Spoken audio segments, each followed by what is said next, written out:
श्री शिवछत्रपतींनी प्रजेतील प्रत्येक घटकाचा विचार केला, प्रत्येक घटकाची काळजी घेतली.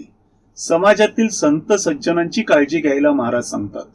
अंध अपंगासोबतच ज्यांच्याकडे कोणतेही उत्पन्नाचे साधन नाही अशा निराधार लोकांनाही सन्मानाने जगता येईल याची काळजी घ्यायला महाराज सांगतात.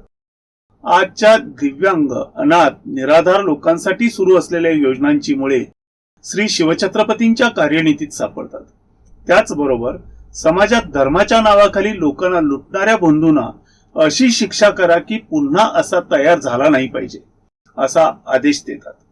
महाराष्ट्रात खरातासारख्यांची निघणारी वरात पाहिल्यानंतर महाराजांची ही शिकवण प्रकर्षाने आठवते आणि महाराष्ट्र श्री शिवछत्रपतींच्या विचारांना विसरला की काय असं वाटतं.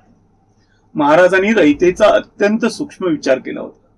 त्यातील प्रत्येक घटकाला समाधानाने राहता यावं अशी कार्यनीती निश्चित केली होती. लोकप्रिय राजे अनेक झाले असतील, पण जनतेच्या मनावर राज्य करणारे राजे एकच, ते म्हणजे राजे श्री शिवछत्रपती. रामचंद्र पंत अमात्यांच्या लेखणीतून आज्ञापत्रात उतरलेला श्री शिवछत्रपतींच्या कार्यनीतीतील संदेश संपूर्ण ऐका @PN शिंदे 5262 या YouTube चॅनेलवर दर शनिवारी सायंकाळी 7 वाजता.